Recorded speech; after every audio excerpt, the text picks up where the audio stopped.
All right, everyone, Welcome have your coffee. to our breakfast meeting. It is Friday the 30th, the last Friday in April. Can you believe it? I can't believe it. So Al, get us started. Okay, good morning, everyone.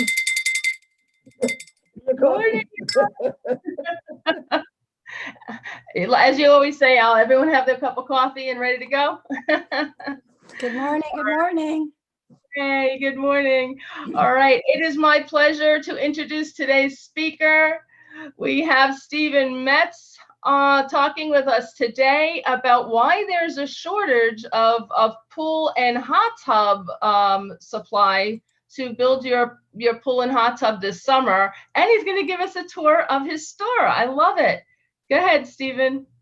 Hi, so I'm Stephen Metz of Central Jersey Pools and Freehold on Route 9, and we specialize in swimming pools, outdoor kitchens, and hot tubs. And this year, last year and this year have been unlike anything that we've ever experienced in 63 years. With people not traveling, people have decided to invest in their homes. And the investing in their homes has been a great thing, for us.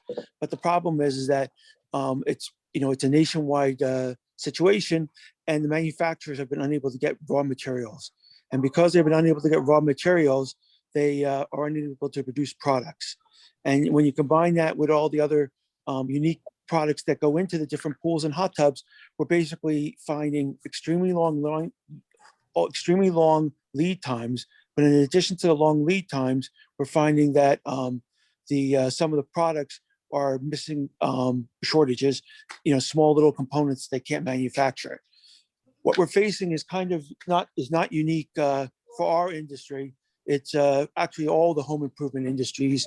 I have actually heard about it in car industries and some of the other industries as well. But there are times now where even though we're selling a lot, we're just not able to deliver it. I'm going to take you on a tour of the store, and where the store was once full of product, now the store is like half empty. The store is half empty not because we can't get it's because we can't get the products. So people walk in there and say, "What's going on?" And I'm sorry. I'm sorry. And the other issue is that we just don't know what. So people want to know when it's coming in, and the manufacturer just doesn't know. So we're not able to give them the information because they just don't know when they're going to get it. So I'm going to show you some hot tubs to start, and then we're going to talk about what the shortages are. So if we look at this hot tub here, this is a typical hot tub, okay? And something as small as just the jets. The jets all come from one manufacturer in the country. And so when someone back orders the jets, that shuts down all of the hot tub manufacturing across the country, and they're all going on allocation. So even though I want to order, say, 100 hot tubs, the manufacturer will limit me to ordering, say, 50 because they can't produce enough for everybody. Same thing on like the top side controls. That control panel right there, they're just limited on how many they can get. The backing of the fiberglass the back material that they put on this fiberglass here on the other side for strength is in short supply. So that translates into not only spas, but also translates into pools as well. It's gotten so bad that some of the factories have actually shut down for a week or two because they just don't have the materials to build the product. So it's really become like a catch-22. Believe it or not, some of the manufacturers are now forecasting out to be over a year and almost 18 months for some of the products. So if I order a spa now from, say, a manufacturer like this, I'm getting an anticipated delivery date into 2023. And then on top of that, they're currently running 10 weeks behind their scheduled date. So when you figure into 2023 and then a 10-week delay, I'm not getting this until sometime into the beginning or middle of 2023. So something like that, you really have to plan ahead. So there's really no such thing anymore of custom orders, because once somebody orders something, they have to choose something that I've already ordered to make sure that, but I've been planning ahead and ordering spas in. So I have a whole bunch of spas, hundreds of spas coming in over the next year. So each month I get in like 20 spas. And if someone's interested, they have the choice of which of those 20 spas that they're interested in.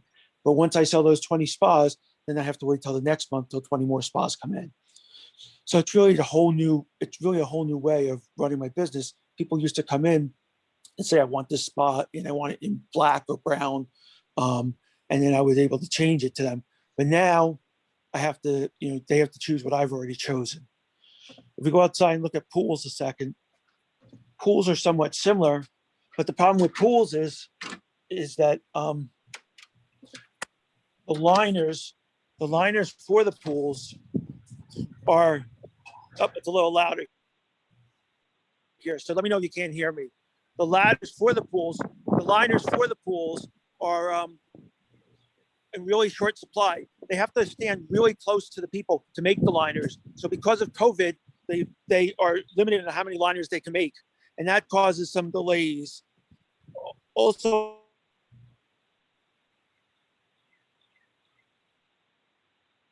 Stephen, oh no. Steven's at the limit of his Wi-Fi reach. Oh, because of installing them. there you go. Can you hear me? Yes, got we choppy lost there, you for a Stephen. moment. We lost you for a moment. You're talking about the liners. Of installing them as well. So the installers have to install them. But something like this, you can buy an above ground pool and you can sink this into the ground. I don't know if you can see, but this pool is half sunk in the ground. And this hybrid pool is like the new thing where it's half sunk in the ground and it actually has a deep end. I don't know if you're gonna be able to see the deep end in there, but there's a deep end down there where you can actually see the deep end. Don't drop your phone. And so something like this, where a typical above ground pool would cost somewhere between what? A typical above ground pool would typically $5,000 to $8,000, and an in-ground pool would typically cost about 30. I'll go back inside. Typical in-ground pool would cost about 30. Yes, Stephen, you keep breaking up. We can't hear you. So that's the problem is again, getting the product, getting it installed is a whole big challenge. So, okay, back inside where it's quiet. So, do I have to go over anything about the pools, or did you hear most of it? You were breaking up. We lost the picture for a moment. So you were talking about liners and then Yeah. how the pool was half sunken, Right. but we couldn't hear the whole thing. Okay, so the new thing is these hybrid above ground pools. The new thing is these hybrid above ground pools where they're half in the ground and half above the ground. And so you can put a half in ground, half above ground pool in for about $15,000 to $20,000, as opposed to an in-ground pool that starts off at like $30,000, or an above ground pool that's like $5,000 to $7,000. But again, the issue is the capacity, because they're so popular and they're so few and far between getting them, and getting installers to install them is the problem. It's the challenge this year. So, I mean, my word of advice is if you're interested in a pool or a hot tub, is plan ahead. And unfortunately, at this point, you're probably planning on waiting. You could probably have a pool this year or a hot tub this year, but you're not going to have it in May or June. You're just going to have to wait. If you're totally flexible, you might be able to get something that's left over in stock or something available. And then you can have something that, if someone else has a cancellation date, you might be able to fit yourself in. But you really need to plan ahead. And you really need, and it's not something that's just us feeling, it's a whole industry. And I see that it's gone over to cars and all these other industries as well. So, I mean, with this pandemic, I guess a lot of people are investing in their homes, as far as traveling. So all this construction stuff and all of these, home improvements have really taken off. So, I mean, it's a blessing, but, people come in and they don't think of what this is. I mean, my whole new job, instead of motivating employees and running a company, is just sourcing and trying to find new product and figuring out how to get products and how to get it to people and organizing it and trying to get it in a timely fashion. If anyone has any questions, I'll be happy to answer them. Stephen, those half above ground pools that you're mentioning, are those the ones where people usually tend to build a small deck around so it kind of looks like you're in a patio, but it's still above ground? Yeah, about 30 to 40% of the people who put an above ground pool and put a deck in. And we don't do the decks ourselves, but we have a whole roster of people that do decks that we recommend. And, if anybody has a deck builder that they highly recommend, I would love the reference, because, that's just, somebody else that we could refer and make people happy. Excellent. Anybody else have any questions for Stephen? just start talking because I can't see everybody the way I'm logged Hey, in here. Hey, Stephen, it's Tom. How are you? So I Good. had a quick question for you. So we were considering a hot tub, but without, doing a million Google searches, besides just the hot tub itself, what are some other considerations you have to make before deciding on the type of hot tub? Obviously the location, but do you need any special sort of electrical or any sort of, concrete footing or anything like that? So if you're going with a standard hot tub and not a swim spa, I didn't even get a chance to talk about swim spa, but if you're going with a standard hot tub, you need a 4-inch concrete slab, or if you don't have a 4-inch concrete slab, we have a plastic slab that can put down. If you're putting it on pavers or on an existing slab, you have to make sure it's flat. A lot of people's backyard slabs are sloped so that the water drains off. That doesn't work. It has to be a flat slab. A slope slab has to be either modified or it can't work because they have to lay completely flat. And then you do need electric run to the area. The best electric to run would be a 220 50 amp line. If you don't have 220 50 amp, or you don't want to run 220 50 amp for whatever reason, you can run 110, but 110 really limits you on the choice of spas that you can buy and on the power that those spas will provide. And you're not going to get as first class or better spa experience with a 110 spa than you are with 220. But there are some houses that just can't run 220, either because they just don't have the power or that, it's just, way cost prohibitive. So we do sell some 110 spas, but for the most part, 220 is like 90% of the spas we sell. Okay. And as far as a cost goes, running a 220 line typically runs about $1,900 for about 50 feet of electric on average. And that can come off of your existing circuit box? Correct. Okay, thanks. And just last question. I know you had mentioned you sell those floor models. Do you have any currently in stock that you could sell like today, for example? So we sell all the floor models, and believe it or not, we're down to like, I think we're down to about 15 spas that we have that are available for sale right now. And we have about 900 of them on order. Okay, so that's, thanks. Yep. Excellent question. I thought we were going to see a sale here. Actually, I I think have a lot of people are thinking of it. Yes, This actually, was great. I am thinking about it. I always wanted a hot tub, so I wanted to ask a question if I may. What is So like your coming- average hot tub for, like, let's say 4 to 6 people, just a ballpark price? Sure. So inexpensive hot tubs are probably $6,000 to $8,000. The most popular hot tubs are the $8,000 to $11,000, and luxury hot tubs are probably $12,000 to $16,000. So you spend Oh. $8,000 to $11,000, you're going to get a beautiful hot tub that you're going to absolutely love, and that's the sweet spot, that they're just absolutely gorgeous. And If then you what's spend, to have it installed? Like what? Like the overall? That's it. Is a lot of That's it. That's it. well, so everything. you do need an electrician. Well, Do you that's need the what I like, electric? the overall cost. So you Electrician. do and need that the would be it. electrician. So if you don't have electric, you're looking at $2,000 for that. And you do need a concrete slab. If you don't have a Yeah. slab, we can put a Mhm. slab down for $1,000. Oh, my husband does all that. Yeah, we're Okay. good. Well, so With the so you're slab talking about, anyway, but yeah, so Oh, you're and looking then- at like 10,000. and then you do need a permit from the town, and depending on the town, that could be $100 or $300. Oh, okay. Everybody has a piece in the pie. Okay.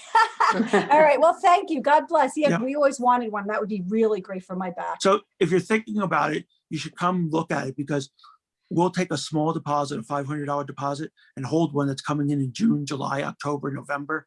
And if you don't change your mind, you're welcome to your deposit back. That's how far out we're booking, Okay. because we know Well- what's coming in October, November, or whenever. All right. Thank you. No, it's something I'm going to have to save for, but yes, Yep. that is definitely on the wish list. Thank you. Great presentation. Well, we also offer 0% financing. Okay. Thanks. Oh. All right. I saw, Joanne, did you have a question? I saw you popping on. Yeah, Joanne here. Two things. First of all, Stephen, my husband and I got a hot tub from you years ago. It lasted for so long, worked so well. It was like one of the best investments we ever made. We absolutely loved it, and you guys did an awesome job with it. And also, I was wondering, I know the state of affairs with how hard it is getting, actual pools and hot tubs and all of that. Now, what about the rest of your inventory? I mean, I know you guys sell an awful lot of, ordinarily you sell an awful lot of other products and supplies and things like that for backyard. How is all of that these days? Almost We're actually planning everything. on taking a ride down there. Almost everything is somewhat limited. I mean, we do our best, and we have probably more inventory than most stores, but we're definitely limited on stuff. I mean, the other thing is that we're pretty blessed that demand is high. So, I mean, we're doing well. And so, that's part of the inventory issue. But yeah, I mean, outdoor kitchens are, in high demand. We got out of the outdoor furniture business because that seems to be able to be bought everywhere between the internet and the food stores and Costco. So we got out of that a couple of years ago. And, as far as pool chemicals, believe it or not, there's a pool chemical shortage this year too, because there was a big fire in one of the pool chemical processing plants in Louisiana. So, but we'll make it through and we'll be fine. But there are definitely some shortages. But people will have to plan ahead, or people may not always be able to get their first choice at when they want it. And we'll work with them to do whatever works best for them. And occasionally someone says, you know what, if I can't have my first choice, I don't want it. So maybe they walk out and they wait for a while. But it's a different world and a different economy and a different situation now than it was 3 years ago in so many ways. And people are so accommodating and so understanding. They understand that it's not the same. So, it's definitely changed. Yeah. Yeah, I believe it. And I think, if I remember correctly, I think even back then, the one that we happened to buy from you was a floor model, and it was beautiful. You had you had a great assortment of things in the shop. So thank you for that. Yeah, thank you. I'm glad it's working out. Now you need to move so you can leave it with the old homeowners. That's funny you should say that. Right, Joanne? All right, Bonnie, you have your hand raised? Yes. Thank you, Steve. Quick question. Several family members are switching their in-ground pools from the chemical to salt water. What's the benefit? So salt water is extremely popular, and it's really comfortable. So salt is sodium chloride, NaCl. And what it is we put a small electric charge into the pool, and then about 800 or 900 pounds of salt in the pool. And when the salt goes past this electric charge, that electric charge separates the sodium and the chlorine ion, and it creates chlorine from the salt. And so that chlorine ion kills all the bacteria. And then when it kills the bacteria, it matches back up with the sodium ion and becomes salt again. So what you're basically doing is you're creating a pool that's going to self-generate the chlorine for your pool. And so you basically you've eliminated all the use of adding chlorine to your pool. So you never have to add chlorine to your pool anymore. So what it's done is it eliminates the need to touch smelly and ugly and disgusting and dangerously smelling chlorine. And so the pool becomes just general, softer and softer and smoother and silkier water. It's about the equivalent of putting a tablespoon of salt in a gallon of water. It's much softer. If you ever put saline into your eyes or into your nose, it's refreshing. It's just smooth. Everybody absolutely loves it. There are a couple other things that you have to do. You have to make sure that you have a sacrificial anode into your system so that the electricity that you're putting into your pool doesn't find a ground with your pipes or your rails. If you accidentally don't have a sacrificial anode in, you will rust out your pipes or your rails. So make sure that that's in all the time. But other than that, I mean, there's really no detriments to using salt other than the initial cost, which is about $2,000. But once you spend the $2,000, you get rid of all the chlorine. You still have to maintain the pH and the alkalinity and other factors, but you get rid of all this, smelly chlorine, and you'll absolutely love your pool, and you'll love going in the pool even more. Thank you so much. Hey, Stephen, one last question. Can you, I know that I've heard, can you also do a saltwater hot tub?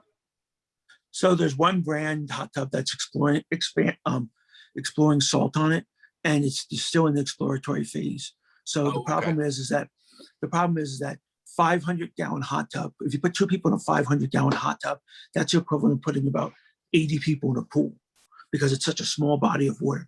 And the hot water makes you sweat, makes all the body oils and all the antiperspirants and all the deodorants come off. So it doesn't work quite the same way. And so it hasn't worked quite as well as it does in a pool. You virtually never see 80 people in a pool. And it's not a super hot pool that everyone's antiperspirants and perfumes and everything else is coming off. So you really do need the strength of chlorine. And actually it's bromine that gets used in a pool, a hot tub, for a hot tub. So they're still experimenting with it, and no other manufacturer has taken it on to say that it's worked yet or not. So there are alternative sanitizers, silver. There's some silver that's being used in other things, but salt has not taken off in hot tubs yet. But only one manufacturer is still exploring it. Bless you. All right, anybody else? All right, well, I thought this was a great lesson in hot tubs and pools that I've never actually heard about before. So thank you for sharing that information, Stephen. And hopefully, you know, we'll be seeing more hot tubs and pools going in at some point this year and next year coming from your store. That would be wonderful. Thank you for having me. Thank you so much. And thank you for being a regular at the Perk. I see that you're on every week and on the other meetings as well. So thank you for being so engaged in the chamber. My pleasure. All right. So with that,